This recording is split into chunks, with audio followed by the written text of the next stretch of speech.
Alhamdulillah baik. Yang pas sejak kemarin dia sakit ya. Kemarin itu dia sakitnya itu sebenarnya demam tinggi disertai dengan mimisan. Itu terjadi pas waktu bulan puasa. Nah itu menjelang 4 hari menjelang lebaran lah. Itu juga disebabkan karena dia terlalu aktif. Habis itu dia juga habis ulang tahun kita bawa kemana-mana staycation. Terus habis itu kita bawa main ke playground. Ternyata 3 hari perayaan yang cukup padat itu ngebuat badan dia jadi tiba-tiba demam disertai dengan mimisan. Akhirnya pada saat sahur dia bangun muntah keluar darah di hidungnya. Terus tanpa babi bu aku langsung bilang ke suami udah bawa ke rumah sakit jam 4:30, sekitar 5:30 masuk UGD. Habis itu Javier udah harus ambil darah.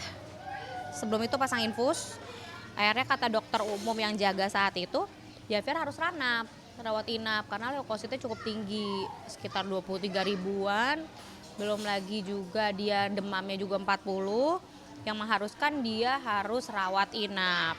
Akhirnya dia rawat inap, dapat dapat kamar.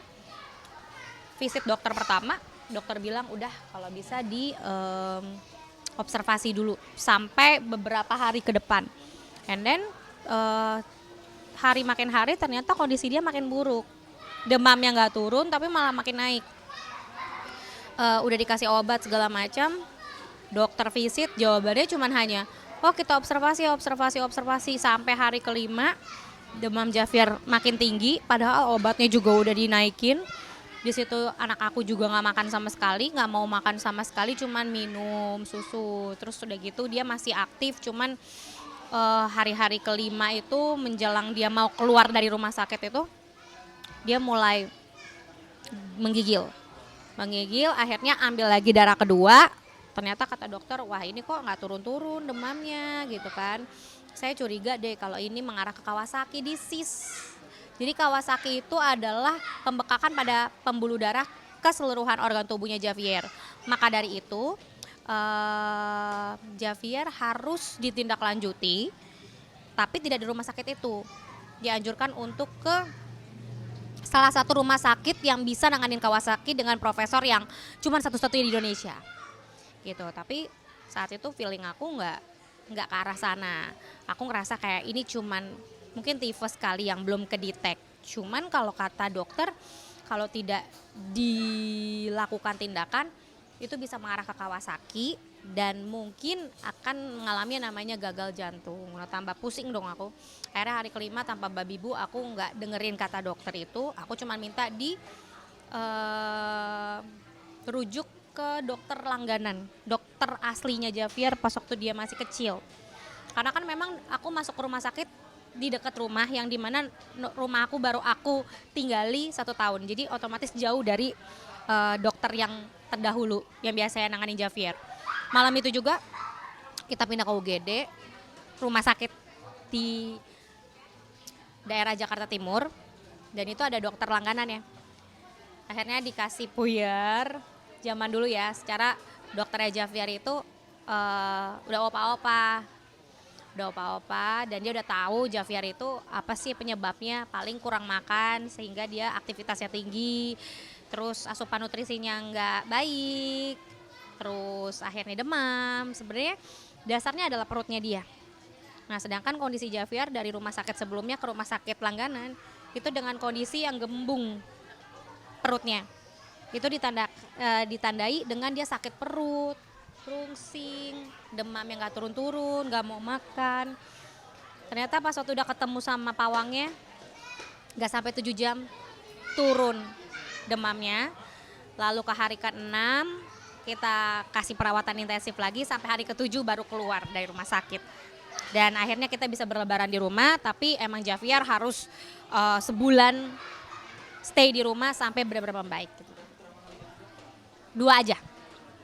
Jadi sebenarnya aku memasukkan itu sebagai tindakan pertama karena aku tahu aku baru pindah ke rumah baru, sehingga aku belum percaya rumah sakit mana dengan dokter yang kompeten untuk memegang Javier. Tapi namanya udah darurat ya, aku direkomendasiin sama salah satu tetangga, udah di rumah sakit X aja dengan dokter X. Ya saat itu aku langsung masuk aja tanpa ada rasa khawatir berlebih. Dan ternyata malah di rumah sakit tersebut mungkin bisa dibilang pelayanan rumah sakit tersebut bagus, tapi mungkin dokternya belum bisa match dengan Javier gitu. Iya, cuman rada apa sih, infeksi bakteri. Iya.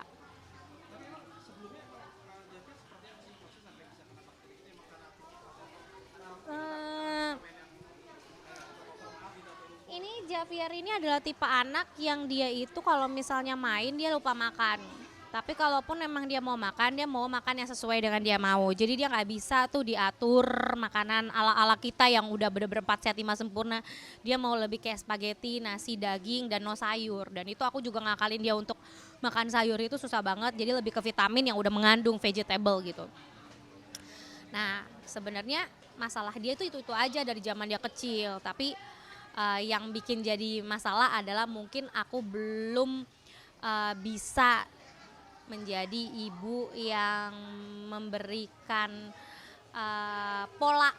jadwal pola makan yang bagus untuk Javier. Karena memang kan dulu itu Javier itu aku yang urusin dari kecil dan tanpa suster, tanpa bantuan siapapun. Jadi aku tuh kayak punya sifat perfeksionis, ngikutin dari seminar-seminar yang aku ikutin, nih makanannya harus kayak gini-gini. Ternyata semakin teoritis aku, semakin nolak anaknya. Dan akhirnya aku sempet lah yang namanya baby blues, aku sempet yang nyalahin diri sendiri. Sampai akhirnya pas Javier udah mulai besar, aku ikutin dia lebih sukanya ke daging, lebih suka ke Italian food, makanan western. Dia juga kadang-kadang suka nggak makan nasi, jadi gantinya tuh kayak kentang, pizza, kayak gitu-gitu. Nah akhirnya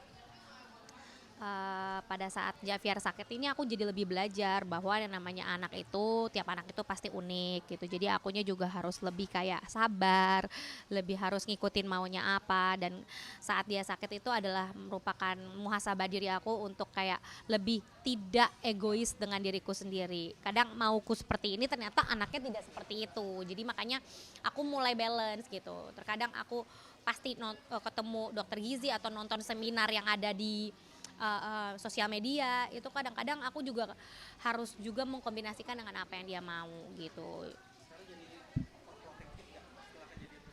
Yes, aku jadi overprotected, tapi akhirnya seiring berjalannya waktu, akhirnya aku lebih kayak lebih santai. Karena apa? Kalau kunci anak sehat itu ada 3, dia makan cukup, minum cukup, istirahat cukup gitu. Jadi dia satu lagi, dia aktif, jadi 4. Jadi akhirnya aku sekarang udah nggak mulai overprotected lagi. Apalagi besok kan dia masuk ke sekolah, dia udah TKA. Jadi aku lebih kayak wow, udah deh sekarang ini aku lebih pingin mendampingi dia untuk proses pengembangan dirinya gitu. Apalagi lagi kindergarten 1 gini, lagi anak-anak lagi lucu-lucunya di TKA ya. Jadi makanya aku harus mendampingi dia terus gitu. Tapi udah mulai worry-worrynya udah mulai kurang. Sayang, sini. Nggak apa-apa, aman. Udah, dia harus kena getahnya dulu sekali. Javier, awas. Dah. Aku merencanakan, tapi mungkin Allah belum ngasih gitu. Karena kan kita memang, aku lagi banyak beberapa project yang harus dijalanin. Mungkin kata Allah, ya namanya aku sama suami berupaya, tapi emang belum aja. Padahal Javier udah 4 tahun, banyak yang nanyain kan, nggak nambah sih, mungkin belum aja. Padahal kita nggak ngatur gitu. Aku sekarang lagi sibuk streaming, lagi sibuk juga bangun beberapa project sama partner aku. Ini kan kayak gini kan, pemirsa ngeliat aku lagi meeting juga sama partner-partner aku yang yang ibaratnya aku setiap hari tuh nggak ada liburnya kalau untuk kerja. Karena kan sekarang ini memang itu adalah resiko seorang pembisnis kali ya gitu. Apalagi aku sekarang juga sama suami juga udah punya usaha sama-sama, jadi kemana-mana bareng. Dan akhirnya yang ngebuat aku jadi nggak worry, anak jadi di tangan aku tanpa bawa neni gitu. Jadi aku jadi lebih tenang kerja bareng keluarga juga, dibawa diboyong gitu kan. Padahal ini hari apa, hari Minggu kan, tapi masih kerja gitu. Kalau ditanya pengen nyanyi, no no no no no.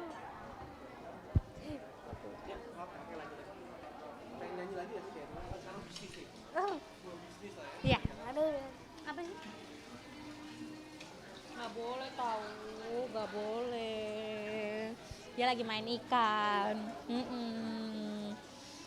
Kalau ditanya pengen nyanyi, jadi lebih ke hobi ya. Tapi kalau untuk balik ke yang dulu, tergantung momen aja gitu. Karena memang aku lebih suka berbisnis, lebih suka jadi cewek-cewek pedagang ceritanya gitu. Karena kan emang sekarang ini eranya digital di mana marketplace lagi rame, dan aku salah satu kegiatan aku adalah jadi host streaming.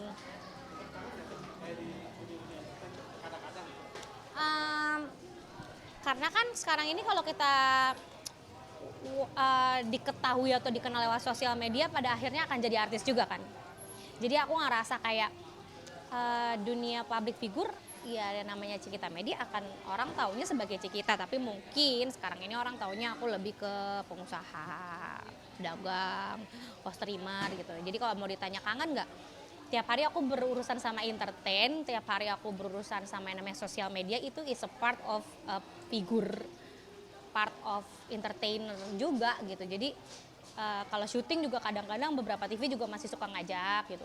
Jadi kalau dibilang kangen, karena masih ada dalam dunia itu, walaupun tidak seintens seperti Cikita Medi kecil dulu pas nyanyi, beda kadarnya aja.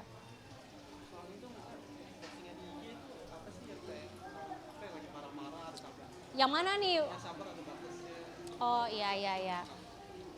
Sebenarnya waktu yang mana yang mau di ini nih mau dibahas. Jadi memang kalau yang kemarin itu part pertama itu aku ada kesalahpahaman sama pihak keluarga besar suami sih gitu. Jadi lebih kepada kayak miskom yang mereka tidak mau mengkonfirmasi kebenarannya. Jadi akhirnya dia cuma hanya menyerang satu pihak, yaitu aku gitu ya. Padahal sebenarnya masalah mereka itu hanya kepada suami aku sebenarnya gitu. Karena memang waktu itu dua almarhum dari adik suamiku, adik kandung suamiku dan mama itu mengalami yang namanya satu musibah yang dimana kita tahu pada saat COVID Delta tersebut kita banyak kehilangan.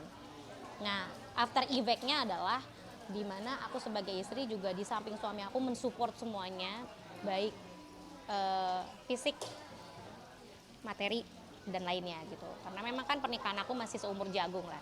Tahun ini tahun kelima, tapi tahun ketiga itu kita sudah menikmati yang namanya musibah COVID, di mana kita semua harus membantu keluarga-keluarga yang kena dampak gitu. Nah, mungkin aku percepat aja ya.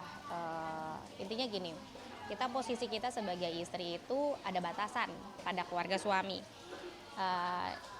Support yang bisa kita lakukan itu adalah dimana kita selalu bisa menjadi menantu dan ipar yang baik. Ya, tapi kesalahannya adalah mungkin yang aku lakukan terlalu overlap dalam artian mungkin aku karena menganggap bahwa mereka semua adalah keluarga aku, jadi semua apapun keluh kesah mereka pasti aku bantu. Tapi ada faktor eksternal yang bukan keluarga inti itu mengusik hidup kami gitu. Jadi saat itu aku ngerasa kayak bahwa aku sama suami punya kapasitas dalam membantu keluarga inti, yaitu ibunya dan adik kandungnya. Saat itu COVID, di mana kita juga punya usaha, kita juga punya cost living untuk keluarga kita, aku, suami, dan anakku. Tapi di sisi lain, keluarga suamiku sedang mengalami musibah. Dan pastinya pemirsa semua juga di muka bumi ini kena dampak karena COVID gitu. Sebanyak-banyaknya uang akan habis juga ketika sakit, ketika semuanya pada masuk rumah sakit, ketika di mana semuanya tidak bisa mencari nafkah. Dan saat itu akulah dan suami yang masih punya pekerjaan di mana kami bisa menadah semua keluhan-keluhan keluarga kita yang pada saat itu apakah mungkin kita bisa ngelakuin itu semua bersama gitu. Nah, tapi yang sangat disayangkan adalah ada pihak eksternal dari keluarga mama dan iparku almarhum itu yang ikut campur dalam artian menuduh kami tidak berkontribusi apapun terhadap ibu kami, mama mertua kami, atau bisa dibilang adik kandungnya suami aku, berarti itu adik iparku. Kenapa aku speak up? Karena apa? Suamiku sendirian saat itu, dan yang saat dia punya itu cuman aku, mama, dan almarhum sudah tiada lebih dulu di 2021 Juni. Nah, saat itu aku diserang oleh salah satu pihak keluarga yang menyalahkan bahwa aku itu merubah suami aku. Sejak suami aku menikahiku, jadi otomatis tanggung jawabnya suami terhadap ibunya dan adiknya jadi berkurang. Tapi kalau misalnya perlu digarisbawahi, suamiku juga udah punya kehidupan sendiri, di mana aku sebagai istri sudah tahu bahwa suami aku adalah imam keluarga, dan kebetulan suami aku itu adalah salah satu sosok anak pertama yang memang sudah bekerja selagi muda. Sejak dia muda itu dia udah membantu keluarga, karena memang kan suami aku kena after effect dari keluarga, orang tuanya sudah bercerai. Jadi di mana suami aku dan adik iparku tumbuh tanpa sosok ayah. Rumit ya. Jadi intinya berantem itu diakibatkan karena keluarga itu berpikir di balik Indra ada istri, ada aku. Sedangkan profesi aku adalah seorang public figure yang dimana mereka selalu memantau sosial media aku, dan ketika aku tidak bersama mama mertuaku atau iparku, ada biaya-biaya yang mungkin kita belum bisa keluarkan karena kita pun juga lagi berusaha. Itu pada saat COVID. Nah, keluarganya dari pihak suami aku yang melainkan adik-adiknya mama dan sepupu-sepupunya suami aku menjudge bahwa aku dan suami aku tidak berkontribusi sama sekali terhadap kehidupan saat itu. Berarti ini ada fitnah. Dan ini terjadi pada saat dua almarhum meninggal. Itu kan beda 2 tahun. Setiap ada musibah di keluarga itu, pasti aku yang diserang. Aku yang di WhatsApp, aku yang dimaki-maki by DM message. Mereka bilang bahwa masa sih Indra sama Cika susah. Aku kan panggilannya Cika. Orang sosial medianya masih baik-baik aja.